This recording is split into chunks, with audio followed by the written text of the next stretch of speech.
I want to thank everyone for joining us today. We convened this hearing to highlight the First Amendment and examine those places in our great country where that right to free speech is being stifled and sometimes even silenced by government. And unfortunately, this is nothing new. In the recent past, we've seen the IRS bogging down conservative social welfare organizations, that's a nice way of saying it, with an endless application process, holding them in bureaucratic limbo for years and thereby curbing their First Amendment rights. Never forget what they did. Systematically and for a sustained period of time, targeted people for their political beliefs. That should not happen in our great country. We've seen public universities not allowing conservative voices to be heard. And we've seen government agencies levy enormous fines for small, many times even returned campaign donations for candidates who might not have even made it on the ballot.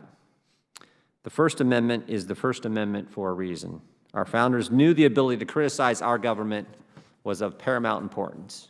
We must never forget those great words. Congress shall make no law respecting an establishment of religion or prohibiting the free exercise thereof, or abridging the freedom of speech or of the press, or the right of the people to peaceably assemble, and to petition the government for a redress of grievances. To be clear, this freedom doesn't just protect a citizen's right to speak out in the town square, it also protects speech.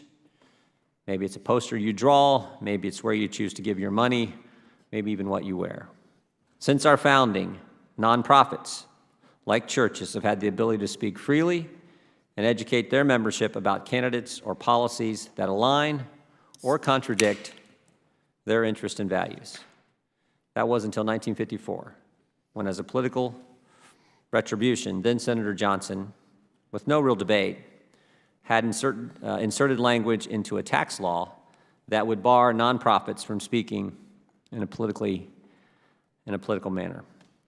Since then, churches and other C3s have had to decide whether or not to directly violate the law and risk potentially losing their tax status altogether, or to practice a, quote, studied vagueness or self-censorship, trying to carefully navigate what would or would not draw the attention of the IRS speech cop. Today we begin what I hope will be a series of hearings on the First Amendment and where government agencies may in fact be infringing and limiting individuals' First Amendment liberties. So we look forward to this series of hearings. We look forward to what we're going to hear today from our witnesses. And with that, I'd like to recognize our ranking member, Mr. Krishnamurthy.